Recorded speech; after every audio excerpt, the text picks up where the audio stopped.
कापूर राहेना रक्षणावासोनी, कापूर राहेना रक्षणावासोनी, जाय तक्षणी निघोनिया, जाय तक्षणी निघोनिया, जाय तक्षणी निघोनिया, निघोनिया, जाय पारा पारा एकसरा, निघोनिया, जाय पारा पारा एकसरा, तैसे ज्ञान नरा पासोनिया, तैसे ज्ञान नरा पासोनिया, तैसे ज्ञान नरा पासोनिया, पासोनिया, जाय ज्ञान ज्ञान हे तत्काळ, पासोनिया, जाय ज्ञान ज्ञान हे तत्काळ, जव नाही बळ विवेकाचे, जव नाही बळ विवेकाचे, जव नाही बळ विवेकाचे, कापूर राहेना रक्षणावासोनी, कापूर राहेना रक्षणावासोनी, जाय तक्षणी निघोनिया, जाय तक्षणी निघोनिया, जाय तक्षणी निघोनिया, कापूर राहेना रक्षणावासोनी,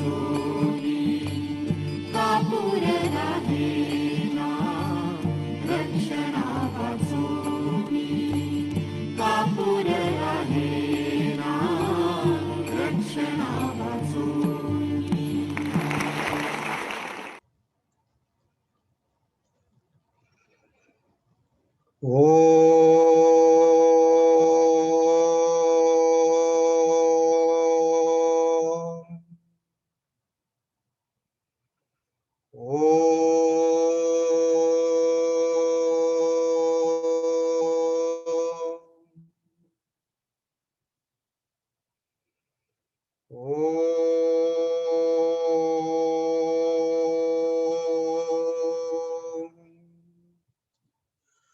ओम श्री गणेशाय नमः.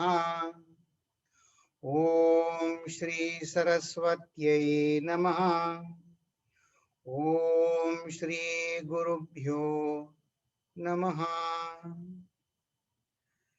शुकासारिखे पूर्ण वैराग्य जासे, वसिष्ठा परिज्ञान योगेश्वरासे, कवी वाल्मिका सारिखा मान्यैसा, नमस्कार माझा सद्गुरु रामदासा, नमस्कार माझा सद्गुरु रामदासा.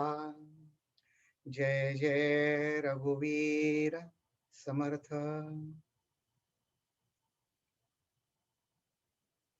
नमस्कार. बघा, तुम्हाला मी सांगितलं गेल्या वेळी तुम्ही व्हिडिओ ऑन करा, आणि मीच व्हिडिओ ऑन करायला विसरलो. थँक्यू मिहिर, मला आठवण केल्याबद्दल. तर आता हा जो समास आहे तो माया आणि ब्रह्म.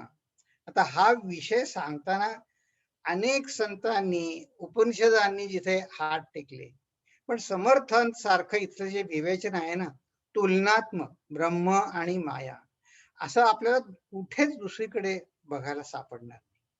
तर आपण असं करू, हा एक समास आताचा आहे माया ब्रह्मचा, तो सांगितल्यानंतर बघा समर्थांनी या पहिल्या 5 समासामध्ये आपली एक भूमिका तयार केली, की त्यांना अभिप्रेत असलेलं माया म्हणजे काय, ब्रह्म म्हणजे काय, माया ब्रह्मांचा संबंध नाही पण आणि आहे पण, हे काय आहे हे, ह्याची एक आपल्याला ओळख दिली.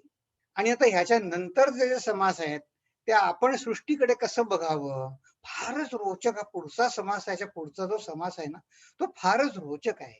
अनेक त्याच्यामध्ये प्रश्नोत्तर आहेत आणि ही प्रश्नोत्तरं अग्रेसिव्ह आहेत.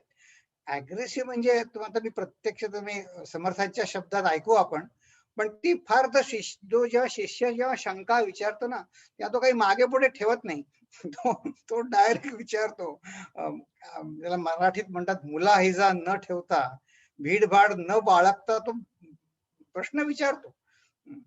तर ही प्रश्नोत्तरं समजण्यासाठी हे पहिले प्रश्नोत्तराची मजा येण्यासाठी आपल्याला हे पहिले 5 समास पुन्हा एकदा नीट पाहणं जरूर आहे.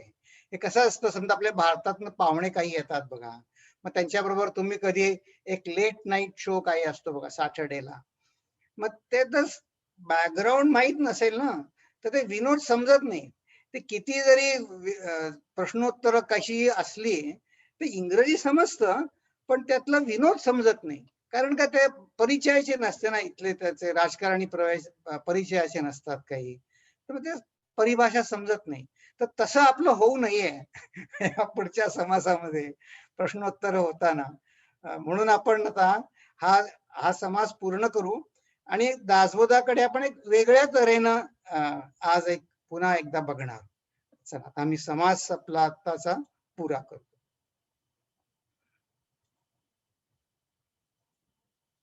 की या समासामध्ये आपण सुरुवात कुठून केली, की हा आधीच्या 4 समासांचा सारांश आहे, की सद्वस्तू सद्वस्तू म्हणून ज्याला समर्थ म्हणतात, त्यालाच आपण सोप्या भाषेमध्ये म्हणतो परमात्मा, देव, भगवंत असं म्हणतो. आणि दुसरं समर्थांना आपल्याला ह्या पूर्ण दशकामध्ये आपल्याला त्यांना माया निर्मित सृष्टी समजावून सांगायची.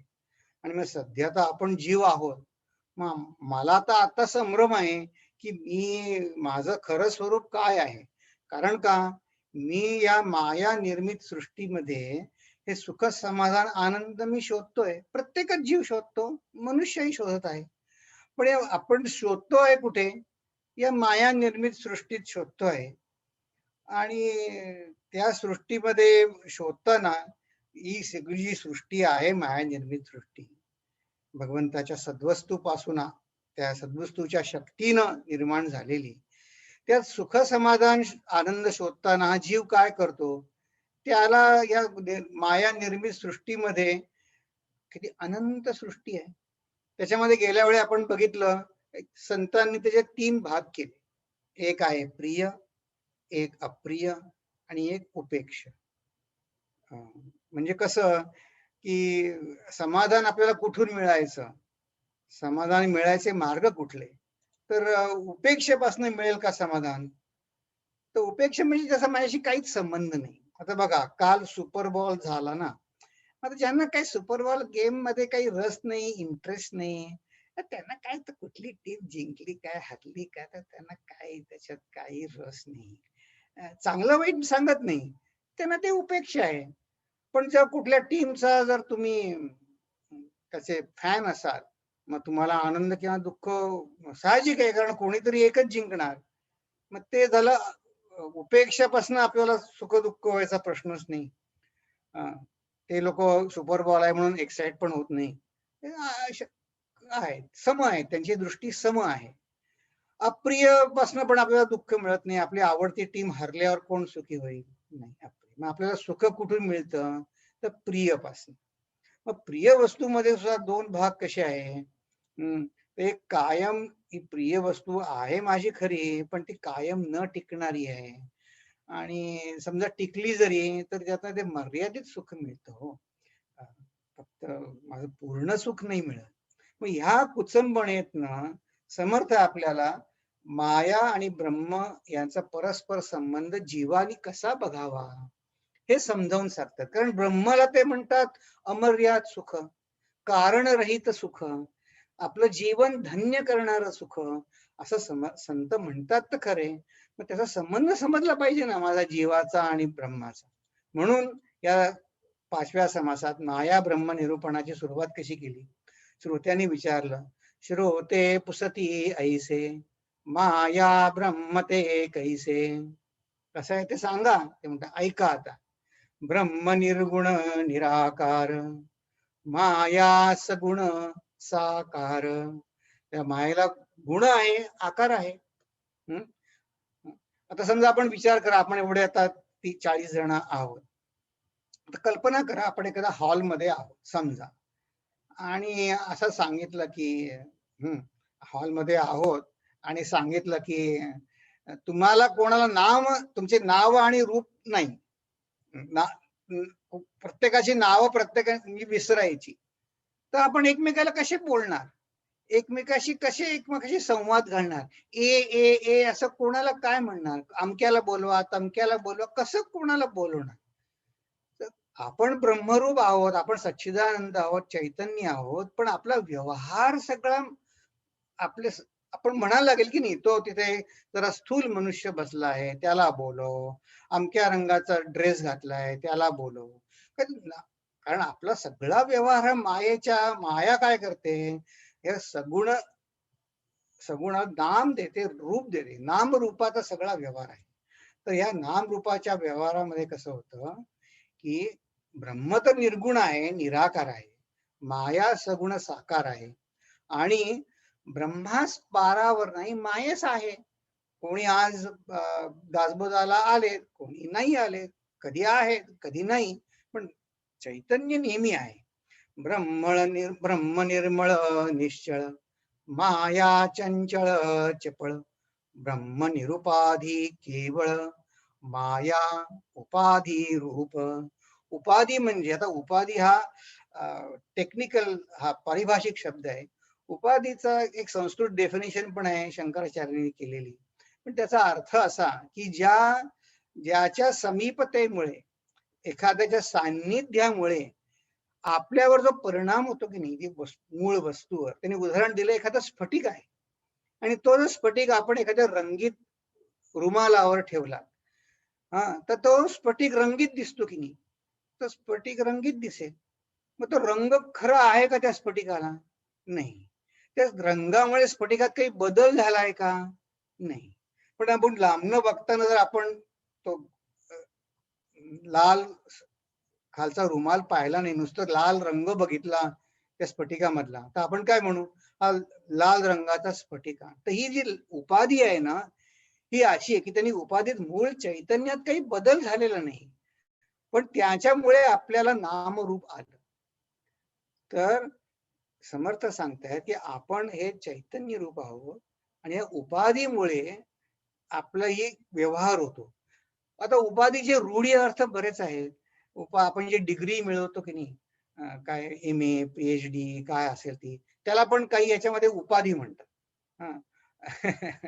मग कोणी समजा असतील PhD, मग त्यांना जर PhD नाही म्हटलं, काही डॉक्टर किंवा असं, मग त्यांना ते खटकतं. बघा, त्या उपाधीमुळे बंधन आलं की नाही, आपण त्या उपाधीत अडकलो. त्या उपाधीमुळे मी त्या चौकटीत बांधला गेलो की नाही, हा डॉक्टर नाही, हा इंजिनियर नाही. आता उपाधी म्हणजे एक बंधन आलं आपल्यावरती, त्याला म्हणतात खऱ्या अर्थाने उपाधी. तर मग या उपाधीने काय होतं की माया माया विकारी ब्रह्म निर्विकारी, माया सर्व करी ब्रह्म काहीच न करी, माया नाना रूपे धरी ब्रह्म ते अरूप. ब्रह्म काहीच नाही असं नाही म्हणत, ते अरूप म्हणतात. तर हा जो पुढचा जो समास आहे की नाही सगळा, त्याच्यामध्ये माया आणि ब्रह्म याची परस्पर विरुद्ध त्यांनी पुष्कळ गुण सांगितले. माया पंचभौतिक आहे, ब्रह्म शाश्वत आहे. माया ब्रह्माचा विवेकी जाणते, पण ते समजायला विवेकीच पाहिजे.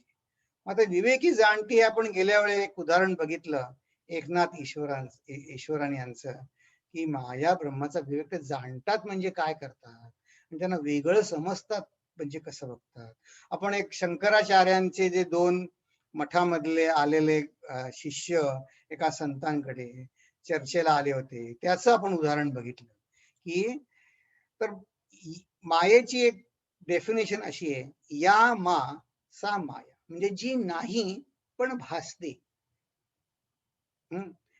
दुसरं एक आणखीन एक आहे सुरेश्वराचार्यांची डेफिनेशन, ही गेल्या वेळी बघितली होती की विचारम न सहते माया.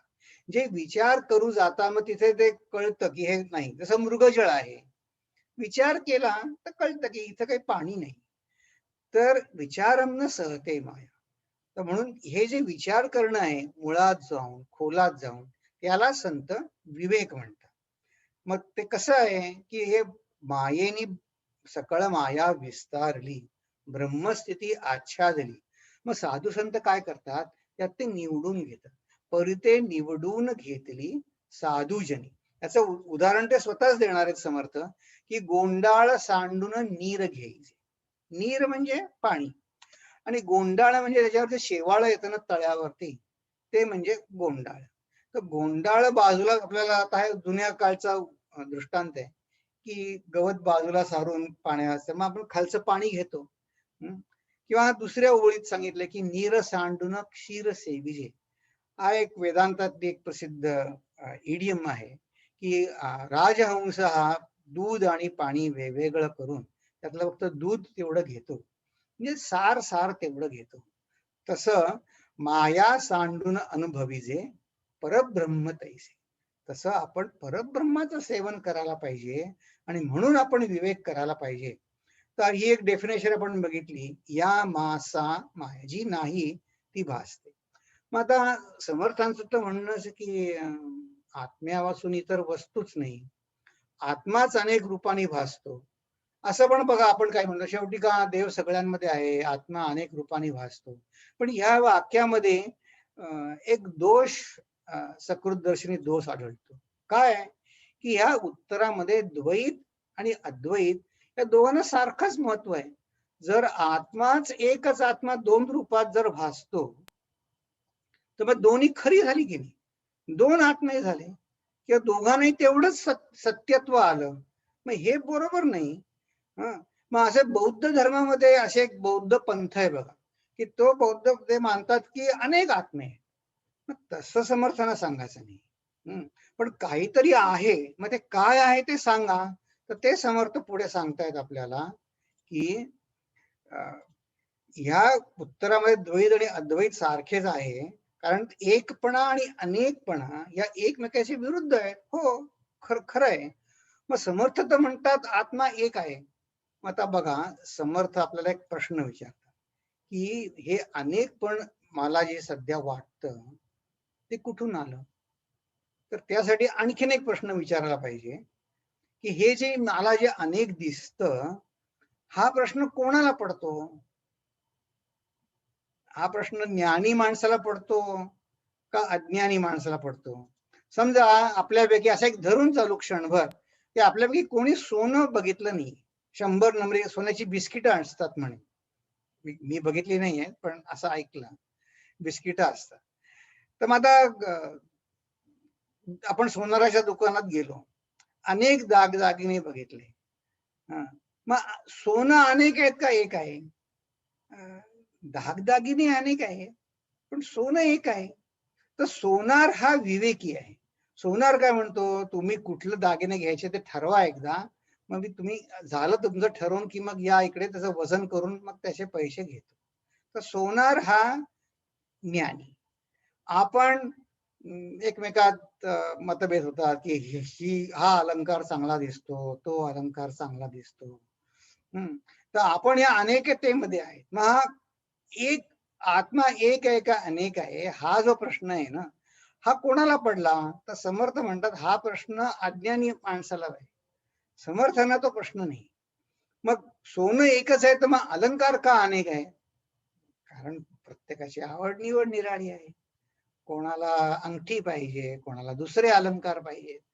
मग सोनार म्हणजे देव म्हणतो मी तुमची सगळ्यांची पुरी करेन. बघा ह्याच्यामध्ये आपल्याला मुभा दिलेली आहे देवानी, की असं नाही म्हणत की अमुकच एक अलंकार तुम्हाला आवडला पाहिजे. नाही, आपल्याला पुष्कळ मुभा आहे. फक्त मग आता सोनार जर त्याच्या त्याच्याकडे काम करणाऱ्या लोकांना सारखं हे करत राहिला की हे जे तू जे हाताळतोयस ते सोनं आहे सोनं आहे, तर त्याचं काही चुकलं का? त्या कारागिरांना सारखं त्यांनी जाण दिली, गंभीरता ठेवायला सांगितली. सोनाराचं काही चुकलं नाही. तसं संतांचं पण काही चुकलं नाही. ते जर आपल्याला सारखे आठवण करत असतील की तू ज्याच्याशी व्यवहार करत आहेस तो मूलतः चैतन्य स्वरूप आहे, हे जाणून तू त्याच्याशी व्यवहार कर. मग त्यांचं काय चुकलं सांगा? त्यांचं काही चुकलं नाही. तर समर्थ म्हणतात, हा प्रश्न कोणाला आहे ते आधी विचारून पहा, की हा प्रश्न पडतो कोणाला? तर हा प्रश्न अज्ञानी माणसाला आहे. म्हणून अज्ञानी माणसाच्या भूमिकेतून सांगण्यासाठी असं म्हणायला लागतं, की ब्रह्म ते अप्रत्यक्ष असे, माया ते प्रत्यक्ष दिसे. ब्रह्म ते समची असे, माया ते विषम रूप. ब्रह्म सोनं सगळ्यात समरूपाने आहे, माया ते विषम रूप. तुम्ही आम्ही सोन्याची बिस्किट पाहिली नाही, तुम्ही आम्ही फक्त सोन्याचे अलंकार पाहिलेले, म्हणून आपण म्हणतो ही प्रत्यक्ष दिसते. पण 100 नंबरे सोनं फक्त सोनाराने पाहिले. तो म्हणतो ते तुम्हाला म्हणून आपल्याला समजण्यासाठी सोनार सांगतात ब्रह्म ते अप्रत्यक्ष असे. पण आपली कसं आहे, आपण म्हणतो दिसते त्या अर्थी ते सत्य असणारच, कारण आपण इंद्रिय व्यापाराला अवास्तव महत्व दिलेले आहे. आणि जगाच्या व्यवहारामध्ये इंद्रिय प्रमाण आहेत हे खरं. पण समजा मी तुम्हाला एक फूल दाखवलं, तर हे फूल तुम्हाला दिसत आहे की नाही, तर मग हे फूल खरं आहे का खोटं आहे? हे फूल खरं आहे का खोटं आहे? हे फूल तुम्ही म्हणाल तर तुम्हाला दिसत आहे, तर ते तुम्हाला रंग कसा आहे, त्याचा आकार कसा आहे म्हणाल. पण मग डोळे प्रमाण आहेत का? तर ज्यानी आपल्याला ज्ञान होतं तो त्याला म्हणतात प्रमाण. कारण आज प्रमाण हा शब्द पुढच्या समासात इथे येणार आहे, आपण वापरणार आहोत. तर मग हे 2 प्रमाण आहेत. एक म्हणजे डोळ्याचं फूल असेल तर, मग दुसरं काय म्हणाल की तुम्ही वास घेऊन बघा. मग तर वास पण जरी घेतला आणि तुम्ही त्यात काही अत्तर वगैरे टाकलं असेल, तरी मग गुलाबाचा सुगंध येऊ शकतो. मग ही 2 प्रमाण. आणखीन एक प्रमाण कुठलं आहे, तर तुम्ही म्हणणार स्पर्श करून पहा. म्हणजे स्पर्श प्रमाण हे सगळ्यामध्ये ते शास्त्र म्हणतं की हे प्रबल प्रमाण आहे. म्हणजे कसं, डोळ्याला जरी ते प्रत्यक्ष फूल दिसलं, नाकाला जरी गंध आला, पण हाताच्या स्पर्शाला जर ते कळलं की अरे हा तर कागद आहे, मग ते हे स्पर्श हे प्रबल प्रमाण झालं. तसं संत सांगतात की तुम्हाला दृष्टीला दिसतं हे ठीक आहे, पण हे प्रबल प्रमाण नाही. कसं नाही, तर समजा कोणी सांगितलं डोळे बंद करून सांगितलं की हे फूल पिवळ्या रंगाचं आहे, तुम्ही म्हणाल तुम्ही आता आता सांगितलं तर ठीक आहे, पण खरं ज्ञान डोळे उघडूनच होतं. डोळे डोळे बंद करून नाही होत. तर ज्या इंद्रियाने ज्ञान होतं तेच तिथं वापरलं पाहिजे. तर आनंदाच्या बाबतीत ज्या गोष्टीत आपली इंद्रिय जिथे पोहोचत नाहीत, तिथे श्रुती प्रमाण तिथे श्रुती प्रमाण आहे, संतांची वाणी प्रमाण आहे. मग जे दिसतं ते काय, तर मग दिसतं ते काय म्हणजे आम्हाला दिसतं फुल, हो दिसतं, फुलासारखंच दिसतं. ही कारागिराची किमया आहे ही, की त्यांनी अगदी छान दिसेल. हे उदाहरण पुढच्या दशकात समर्थ वापरणार आहे. हे माझं उदाहरण नाही आहे, समर्थांनीच वापरलेलं उदाहरण आहे. त्यांनी तर आणखीन रंजक करून फार विनोदी उदाहरण वापरलंय त्यांनी. तर हे प्रमाण कशाने होतं, त्या प्रमाणावर आपण ते समर्थ सांगतात की त्याच्यावर लक्ष द्या. तर की डोळे, सुगंध, स्पर्श हे 3 आहेत, पण ह्याच्यामध्ये शास्त्रीय भाषेमध्ये बोलायचं झालं तर प्रबल आणि शबल म्हणजे विकर प्रमाण आहे. तर मग ह्या दृष्टीनं आपण कसं म्हणतो, मायाकडे आणखीन एका वेगळ्या तऱ्हेनं बघू. मा म्हणजे काय, मोजणी, मावणे, समावेश होणे. तर बघा, तुम्ही कल्पना करा, आपण ज्या हॉलमध्ये बसलेलो असतो की नाही, आता विचार, आता आपण एक मेंटल गेम खेळू. आपण समजा बसलोय की नाही, आपण मायेचा अर्थ काय धरला, मा म्हणजे मोजणे, मग आता विचार करा, आता समजा आपण एक कार्यक्रमाला आला, अजून कार्यक्रम सुरू व्हायचा आहे, मग कोणतरी एक आला, हॉलमध्ये शिरला. मग आपण काय म्हणतो? आपण आपल्याला ओळखीचा असेल तर म्हणतो, "अरे वाह! त्यांनी आज ह्या रंगाचा ड्रेस घातला." किंवा म्हणतो, "अरे यांनी ते केस रंगवलेत त्याने." किंवा जे काही त्याचं, की आज मोठा खुश दिसतोय, आज मोठा नटून-थटून आला. किंवा कोणी माहिती नसेल तर आपण म्हणतो, हा." आपण एक मनामध्ये त्याचं एक चित्र तयार करतो. कोणी आपण बघा, तुम्ही तुम्ही रेल्वेच्या डब्यात चढा, कुठेही तुम्ही चढा किंवा नंतर तुम्ही आधी बसलेले असाल तर पडत. आपण एक मनामध्ये आपण एक म्हणजे मोजणी. आपण त्याचा एक एक त्याला एक स्टेटस देतो आतमधल्या माणसाला. त्याचे रंग, त्याचा ड्रेस कसा आहे, त्याचे कपडे कुठले घातलेत, बरोबर बॅग आहे ती फाटकी आहे का तुटकी आहे का चांगली आहे वाईट आहे का, तऱ्हेचे आपण त्याला निकष लावतो. माया आहे सगळी हो. आता त्याच्या ड्रेसवर काय आहे? तो सत्य बोलणारा आहे का प्रेमळ आहे? त्याने किती साधना केली आहे? ते ड्रेसवरनं कसं कळेल? किंवा तो खूप इम्प्रेसिव्ह दिसतो, दागिने घातले, तर ते केसावर काय आहे त्याच्या? केस असतील नाही तर नसतील.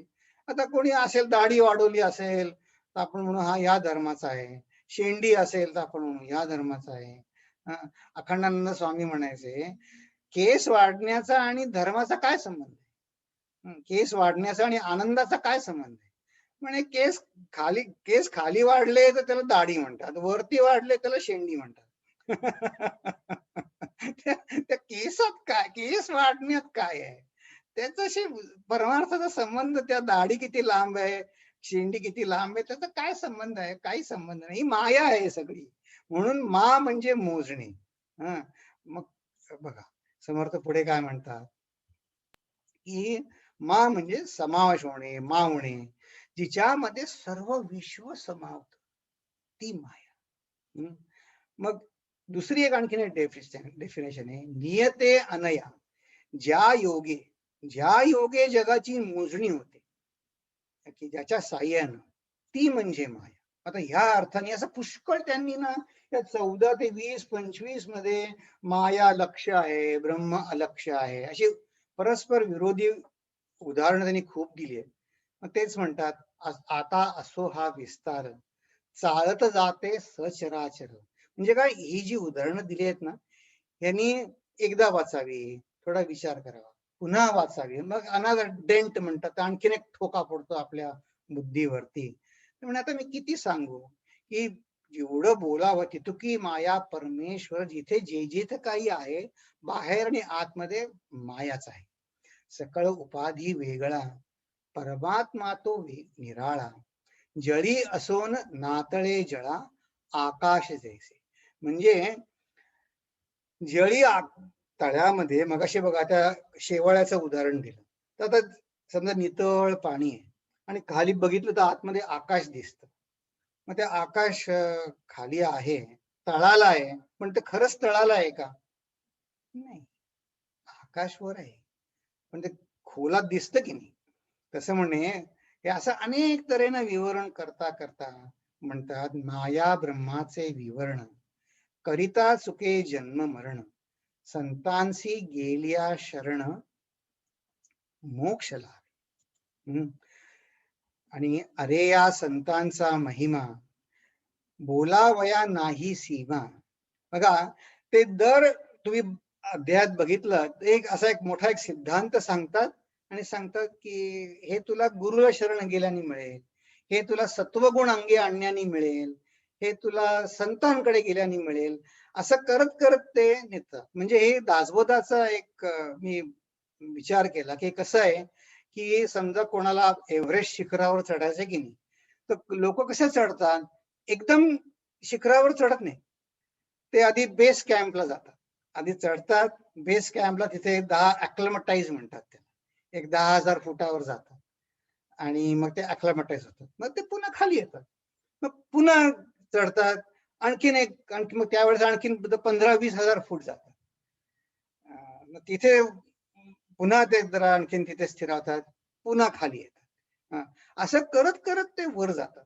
तसं ही समर्थांची जी स्टाईल आहे, तुम्ही बघा की ह्या सगळ्या दशकांमध्ये त्यांनी, अगदी पहिल्या दशकामध्ये त्यांनी उदाहरण तर दिलं, पण नंतरच्या 2-3 दशकामध्ये सत्वगुण काय म्हणजे फक्त दोघे बोलत बैसले तेथे, तिसरा जाऊन डोई खाजवी दोहो आते, त्याला मूर्ख म्हणते.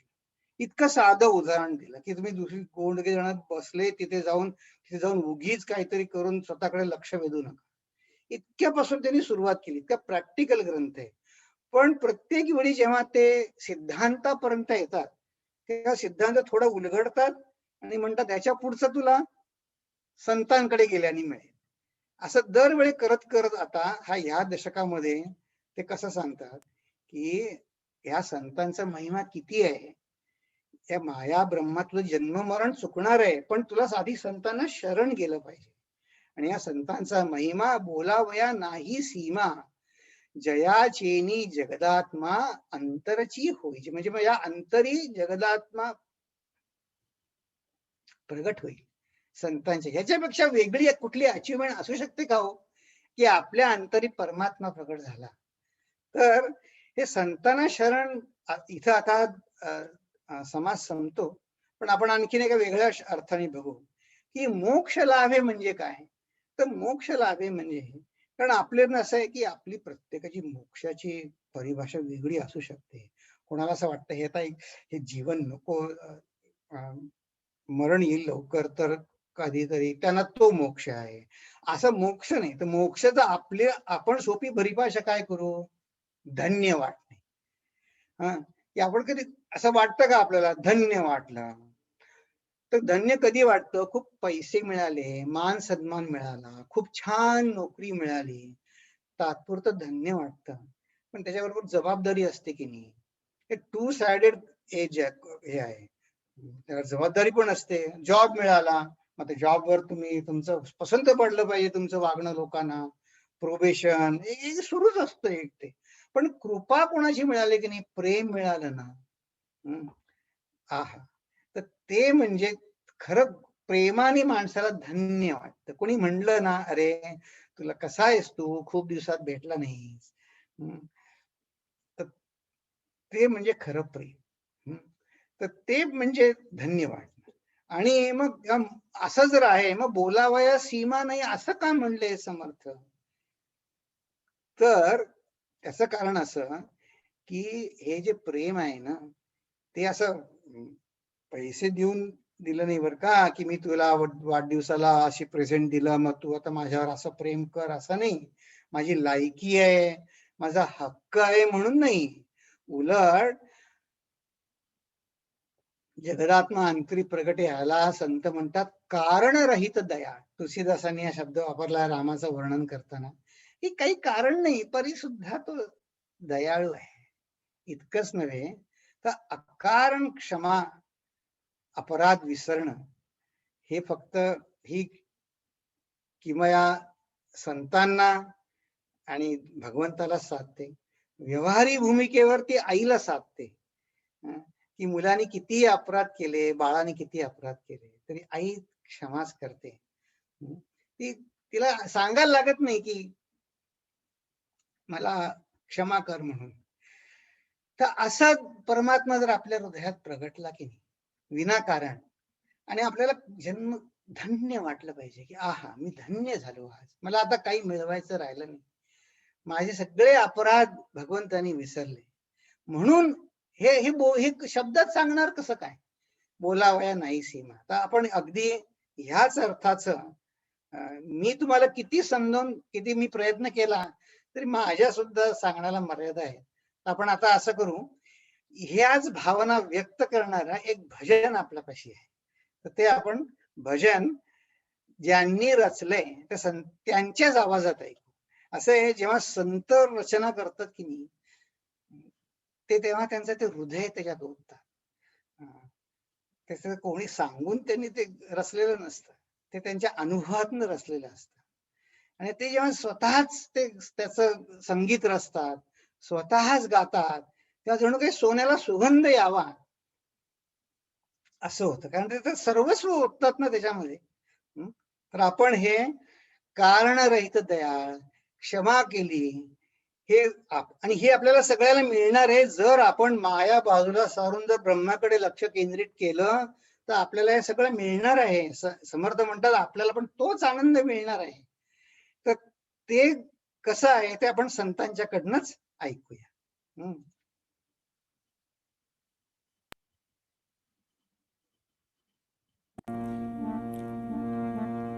धन्य धन्य अति धन्य मैं पाकर कृपा महान। धन्य धन्य अति धन्य मैं पाकर कृपा महान। लिया प्रभु ने शरण में अपनी, दिया चरण में स्थान। लिया प्रभु ने शरण में अपनी, दिया चरण में स्थान।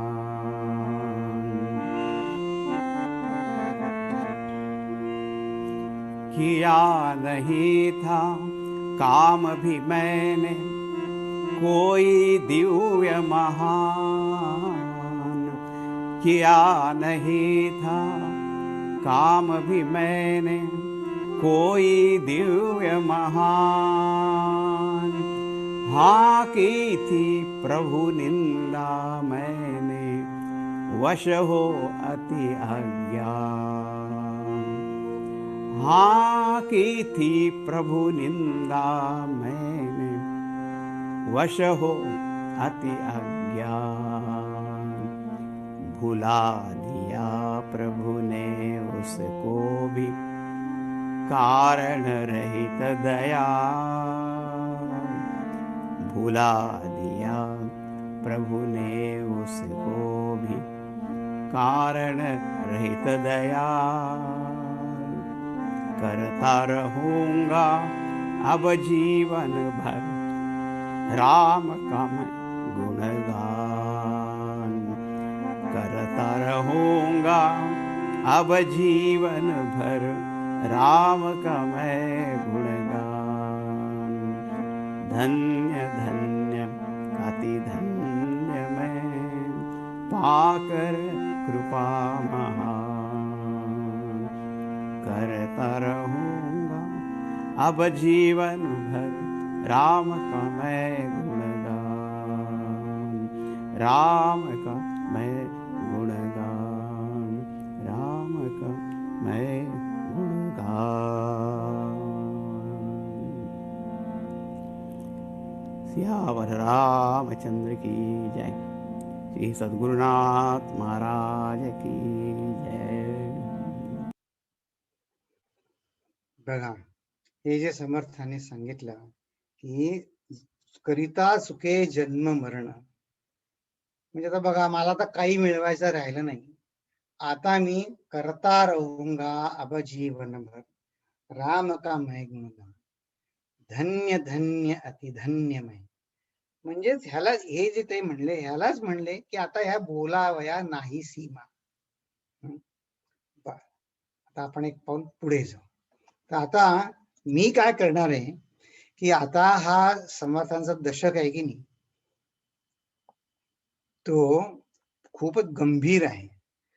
आपण मी कोणाशी तरी बोलत होतो, ते म्हणले काय सगळं तुम्ही ब्रह्म ब्रह्म ब्रह्म सगळं सांगत आहे, हे काय कुठे कुठे काय चाललंय, ब्रह्म माया, ते काय इतकी ते तुमचे 30-40 प्रवचन झाले, तर कुठे कुठच्या कुठे गाडी चालली आहे, काय माहिती काय चाललंय। हा, तर आपण ना आज काय करूया की ह्या संबंध दासबोधाकडे एक थोडी वेगळी नजर टाकू। म्हणजे काय तर असं बघा की भारतीय दर्शन शास्त्रामध्ये उपनिषद, ब्रह्मसूत्र आणि भगवद्गीता या 3 हे आपण महत्वाचे मानतो, त्यांना म्हणतो प्रस्थानत्रयी। या 3 खांबांवर आपलं सगळं आधारलेलं आहे। दर्शनशास्त्र ही टेक्निकल टर्म जाऊ दे, ती नको आपल्याला। उपनिषदांना काय म्हणतात? प्रमाण। प्रमाणाचं आपण मगाशी बघितलं अर्थ की ज्या योगे यथार्थ ज्ञान होतं डोळ्याला, तर रंग बघायचा असेल तर डोळे हेच प्रमाण आहे, दुसरं कशाने नाही। अंदाज पंचे काही तुम्ही म्हणू शका, पण डोळ्याला तेच प्रमाण। तसं आनंदाला प्रमाण कुठलं? ह्या सत्य म्हणा, आनंद म्हणा, भगवंत म्हणा, ह्याला प्रमाण कुठलं? याला प्रमाण उपनिषद हे आपण मानतो. श्रुती प्रमाण की ते, कारण का ते इंद्रियांनी जे दिसतं त्यांनी सुख मिळत नाही हो. ते तर दिसतच आहे. मग सुख मिळायचा ते म्हणजे उपनिषद. मग उपनिषद हे जे प्रमाण आहे, त्याची कळायला पाहिजे ना आपला त्या उपनिषदांचा अर्थ कसा लावायचा. म्हणून जे ब्रह्मसूत्र आहे, ते मीमांसक त्याची अनालिसिस सांगणार आहे ब्रह्मसूत्र आहे. बरं. मग गीता काय आहे? गीता ही आपल्या व्यवहारात दैनंदिन मार्गदर्शक आहे. ठीक आहे? ठीक आहे. मग आता या तिघांचा थोडा आपण थोडक्यात अर्थ बघू हां, की त्याचा आपण कसा बघायचा. या उपनिषदे, ब्रह्मसूत्र, भगवद्गीता आताच मी सांगितलं. तर हे काय आहेत? तर भारतीय दर्शनशास्त्र ते दर्शनशास्त्र टेक्निकल शब्द आहे, तर नको आपल्याला. आपण आपल्या सोप्या ह्याच्यात करून घेऊ, की सुखी समाधानी होण्याचा मार्ग. हं. मग उपनिषदे काय सांगतात? आपण मगाशी म्हटलं प्रमाण ग्रंथ. तर प्रमाण आता डोळ्याने कसं बघायचं? आता समजा कोणी एक रायफल म्हणणं ते बघा आपल्याला शिकायला लागतं. डोळे आहेत, पण ते नेम कसा धरायचा ते शिकायला लागतं की नाही? डोळ्यानेच असतं. तसं हे उपनिषद कसं त्यात ते सांगतात, की काय उपनिषद आपल्याला मार्ग, एक प्रमाण देतात, इक्विपमेंट देतात, की ही दृष्टी देतात. पण ती मीमांसा कशी करायची? त्याचा निष्कर्ष त्यातनं सिंथेसिस काय करायचं? ते सांगतात. आणि मग श्रीमद भगवद्गीता हे जीवन मार्गदर्शक व्यवहार सांगते. तर बघा की हा ग्रंथराज दासबोध सांगितला की नाही, हा समर्थांचा ग्रंथराज दासबोध आहे, हो की नाही? मग ह्याच्यामध्ये या सगळ्याच सार समर्थांनी काढलं असणारच आणि काढलंच आहे. आपण बघितलं गीतेमधले श्लोक बघितले, उपनिषदातले रेफरन्सेस बघितले. तर आपण आज एक थोड्या वेगळ्या दृष्टीनं याचा विचार करू. काय विचार करू? की पहिली गोष्ट आपण असं बघू, की आपल्याला समस्या काय आहे? आपल्याला कसं म्हणतात, की कुठला वेडा मनुष्य सुद्धा मनात हेतू काही ठेवल्याशिवाय वागत नाही. हं. मग आपला हेतू आहे काहीतरी आपल्याला समस्या सोडवायची आहे. आपल्या समस्या आहे आपल्याला. मग त्या समस्या सोडवण्याचा समर्थ सांगतात मार्ग काय आहे? तर समर्थ सांगतात हा तत्वदर्शनाने, म्हणजे खरं काय ते तात्पुरतं नाही. खरं तत्वानीच कुठली समस्या सुटेल. तात्पुरत्याने सुटणार नाही. मग तत्वदर्शन त्यांनी कसं सांगितलं, की जीव ब्रह्म ऐक्य, की आपण मूलतः ब्रह्मरूप आहोत. आपण अपरंपार आनंदाचा स्रोत आपल्याच मध्ये आहे. असं ते सांगताय. हे तत्व झालं. आणि तत्व एक ठीक आहे. त्याचा शब्दार्थ समजला. तर तत्वदर्शन काय आहे, की जीव ब्रह्म आहे. समस्या दर्शन, आपण त्याच्याकडे येऊ आपण. समस्या दर्शन काय आहे ते. मग त्याचा व्यवहार व्हायला पाहिजे. ते तत्वदर्शन तरी सगळं देव करतो, सगळं देव करतो, असं नुसतं म्हणून तर जीवनात उतरलं पाहिजे ना सगळं. त्याच्यात आपल्याला जीवनामध्ये सामंजस्य, हार्मनी टिकली पाहिजे ना आपल्या जीवनामध्ये. हं. आपल्या आजूबाजूच्या लोकांना पटलं पाहिजे, की सगळे देव आहे. मग तो व्यवहार कसा करायचा कळत नाही. समजा आपण जर म्हणलं हो, जीव ब्रह्म ऐक्य आहे. पण त्याचा व्यवहार कसा करायचा? ते कळत नाही.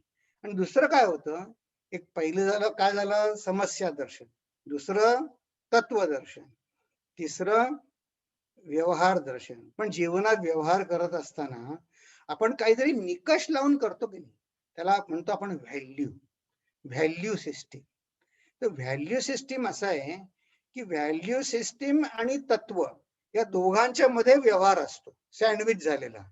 की सँडविच याच्यासाठी की आपण व्यवहार असा करायला पाहिजे, की ज्यांनी तत्वाला तर अनुसरून पाहिजे आणि व्हॅल्यूज तर सुटता नाही कामा, पण व्यवहार तर झाला पाहिजे. त्याचं एक उदाहरण देऊ. समजा कोणाला पैशाची कमतरता आहे, तंगी आहे म्हणायचे. काय नवीन शब्द पैशाची कडकी आहे. मग ते कडकी का आहे? समस्या काय? पैशाची कडकी आहे. बरं.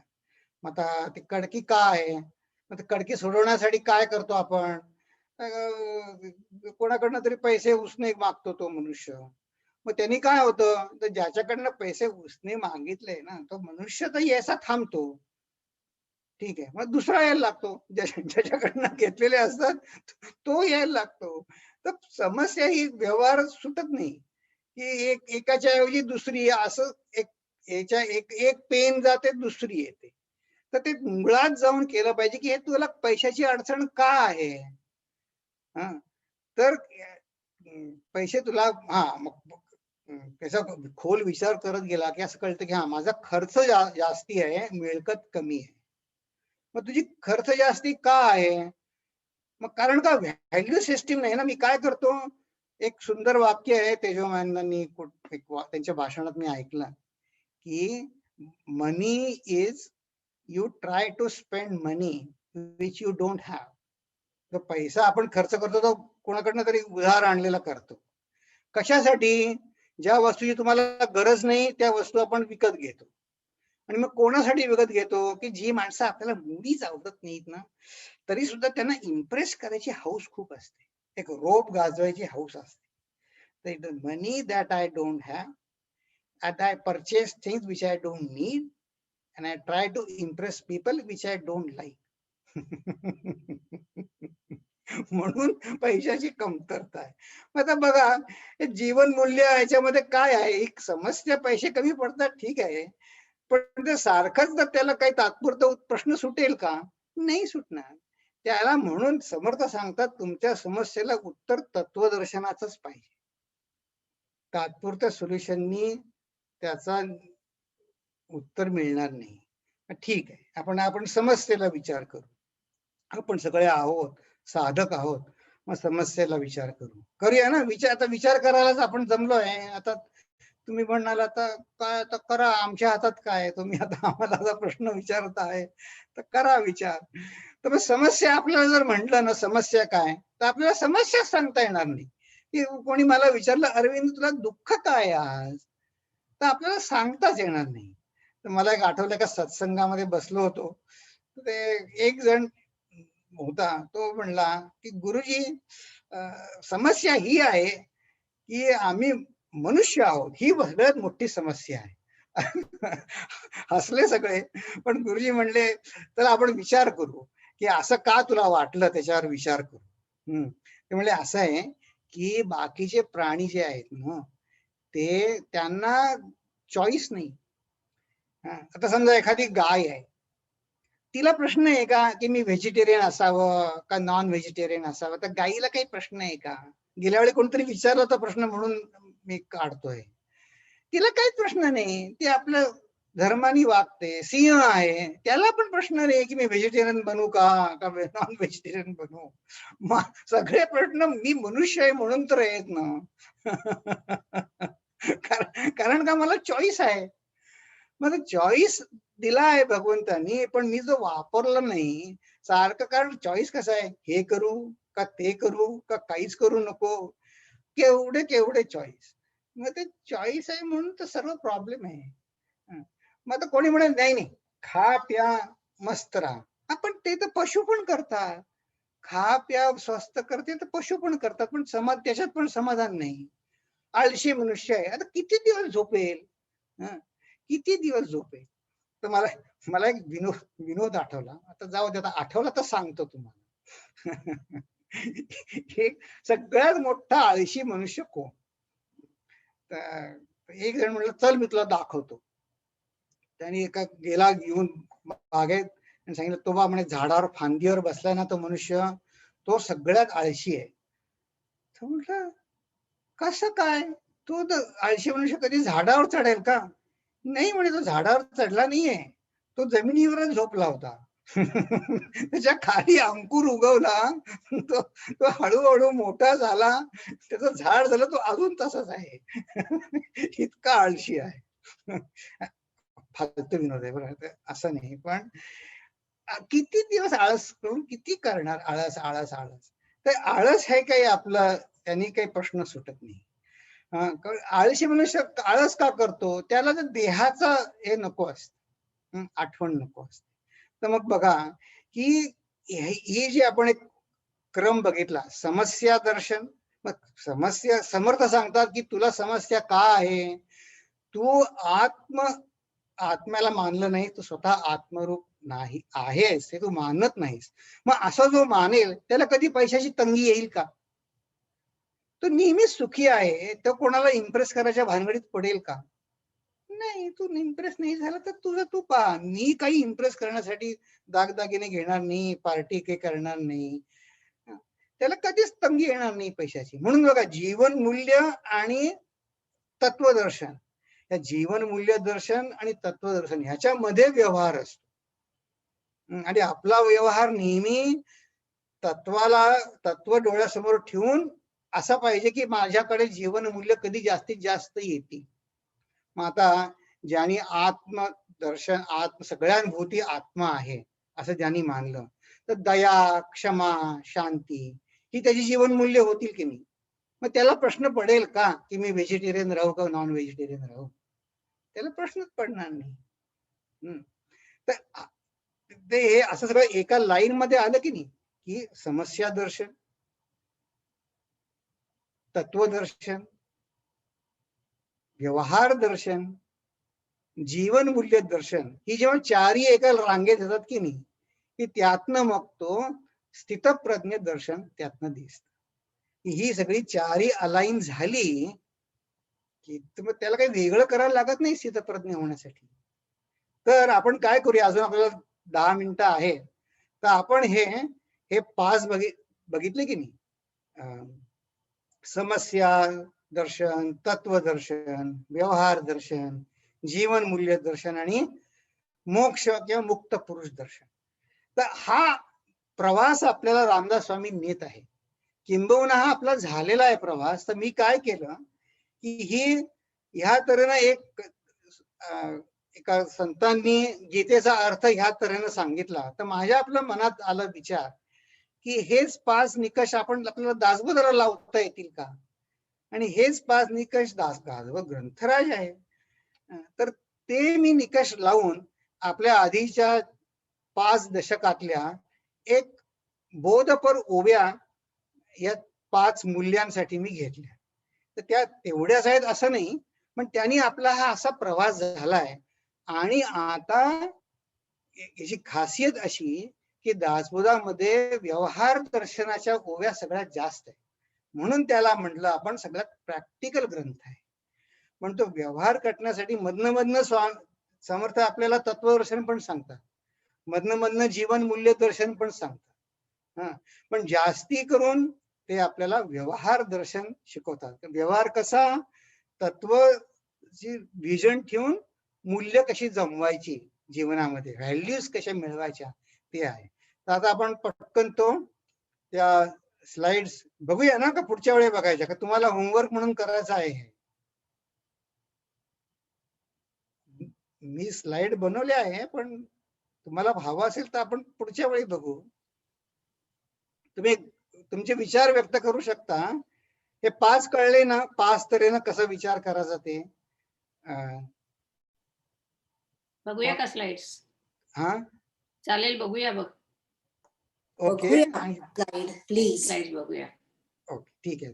थोडा 5 मिनिटं जास्ती लागतील, कारण आपण बघूया. ठीक. चालेल चालेल. बघा, एक आहे समस्या, हे आपण बघितलं, समस्या दर्शन, तत्वदर्शन, व्यवहार दर्शन आणि जीवन मूल्य दर्शन. हे चारही जेव्हा झाले की मग मुक्त पुरुष दर्शन होत. चला आता आपण बघूया कुठल्या ते, की याच्यामध्ये सध्या आपण फक्त समस्या दर्शन बघणार आहोत. तर पहिल्याच दशकामध्ये पहिल्याच समासात आपली अस्वस्थता स्वामीजी कसं म्हणले, अभिमान उठे मत्सरे ये तिरस्कार, पुढे क्रोधाचा विकार, प्रबळे बळे.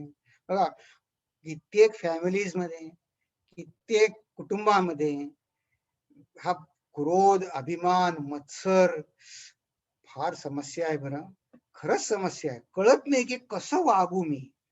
बघा, तिसऱ्या दशकामध्ये समर्थ म्हणतात, ते इतकं वर्णन केल्यानंतर शेवटी म्हणतात, जन्म दुःखाचा अंकुर, जन्म शोकाचा सागर, जन्म भयाचा डोंगर, चढेना ऐसा. समस्या आहे की नाही? आणखीन एक बघू. म्हणले संसार म्हणजे सवेच स्वार, नाही मरणास उधार, मापी लागले शरीर घडीने घडी. बघा जे जे आता सेवानिवृत्त झाले त्यांना आणखीन पटेल की हो, मापी लागले शरीर घडीने घडी. समस्या आहे खरी. समस्या दर्शन. बर, मग आता तत्वदर्शन कसं सांगितलं की ही समस्या सोडवायची कशी? तर पहिलं बघा, पहिल्या समासात, पहिल्या दशकातल्या पहिल्या समासातच सुरुवातीलाच सांगितली हे हा ग्रंथ काय आहे. शुद्ध स्वरूपाचा निश्चयो, विदेह स्थितीचा निश्चयो, अलिप्तपणाचा निश्चयो बोलिला असे. मग आता बघा हे इतकं टेक्निकल सांगितलं. शुद्ध स्वरूप, विदेह स्थिती, अलिप्तपण. पण म्हणले असं मी आपल्या मनात म्हणतो की समर्थ म्हणले असेल बापरे हे श्रोत्यांना समजेल का नाही. मग आपलं हीच ओवी अगदी सोपी करून सांगितली. मुख्य देवाचा निश्चय, मुख्य भक्ताचा निश्चय. आता भक्तांनी विधेय व्हायचं हे भक्ताचं ध्येय असलं पाहिजे. आणि मुख्य देव हा शुद्ध स्वरूपात बघायचा आहे. पण समर्थांनी हे आपल्याला एक तसं लहान मुलाला अगदी कुचकरून देतात की नाही, तसा समर्थांनी एक ओवी बघा की ती लगेच सोपी करून सांगितली. आणि म्हणले जीव शिवाचा निश्चय. हे जीव ब्रह्म ऐक्य म्हणणं काय आणि जीव शिवाचा निश्चय बोलणं काय, एक भाषा वेगळी झाली म्हणून काय. तत्वदर्शन तत्वाला सोडलं नाही. पुढे म्हणले याच दशकात शेवटी परमार्थ जन्माचे सार्थक, परमार्थ संसारी तारक, परमार्थ दाखवी परलोक धार्मिकासी. हे तत्वदर्शनाने त्यांनी सांगितलं. हेच पुढे नवदा भक्तीमध्ये सांगितलं. आत्मा एक स्वानंद घन आणि अहम आत्मा हे वचन, मी आत्मा आहे. तरी बघा आपण काहीचा भिन्न उरला तेथे, म्हणजे तू आत्माच आहेस हे त्यांनी सांगितलं. तत्वदर्शन दिलं. पण त्याचबरोबर त्याचा व्यवहार पण सांगितला. कसा सांगितला की पहिल्यांदा काय नको ते आधी सांगितलं की माझी कारण का मी त्याच्यात आहे ना सगळं. मी सगळ्यांची, हा मला देईल का सुख करेल का, हा मला नोकरी देईल का, हा मला काय राजकारणात पुढे आणेल का, हा मला जमीन देईल का, महाराजे चक्रवर्ती झाले आहेत पुढे होती, परंतु कोणी सायोज्य मुक्ती. बघा तुम्ही 4 मुक्ती त्यांनी सांगितल्या. त्या 4 मुक्तीमध्ये सायोज्य मुक्ती सगळ्यात उच्च तलेची, की जी कधीही नष्ट होत नाही अशी सायोज्य मुक्ती तो राजा देणार नाही. हे नाहीपणाने नकारात्मक सांगितलं. पण लगेच सकारात्मक पण सांगितलं.